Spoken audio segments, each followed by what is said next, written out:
আসসালামু আলাইকুম। কাছে এবং দূরে যেখান থেকে আমার ভিডিওটি দেখছেন, আশা করি সকলে ভালো আছেন। আজকে আমি আপনাদের আলু দিয়ে ডিমের ঝোল রান্না করে দেখাবো। এর জন্য একটি ফ্রাই প্যানে 3 টেবিল চামচ পরিমাণ তেল গরম করে এতে 1/3 কাপ পেঁয়াজ কুচি, 4-5টা কাঁচামরিচ ফালি দিয়ে ভালোভাবে কিছুক্ষণ ভেজে নিলাম। এরপরে এতে 2 চা চামচ রসুন বাটা দিয়ে আরও কিছুক্ষণ ভেজে 1/2 চা চামচ লবণ, 1/2 চা চামচ হলুদ, 1/2 চা চামচ থেকে একটু কম মরিচের গুঁড়ো দিয়ে আরও কিছুক্ষণ ভেজে আগে থেকে পরিষ্কার করে কেটে রাখা আলুগুলো অ্যাড করে দিলাম।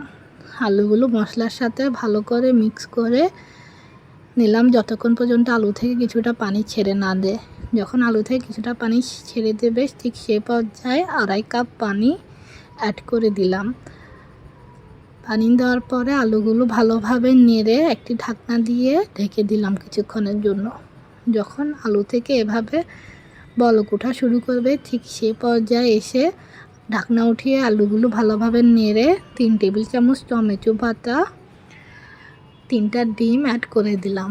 আবারও ঢাকনা দিয়ে ঢেকে দিলাম। যখন ডিমের উপরে এরকম সাদা একটি ভাব দেখা যাবে ঠিক সে পর্যায়ে একটা চামচের সাহায্যে আবারও কিছুক্ষণ নেড়ে দিলাম যাতে নিচ থেকে ধরে না আসে। যখন জলগুলো শুকিয়ে আসবে ঠিক সে পর্যায়ে গরম গরম নামিয়ে পরিবেশন করে নিলাম।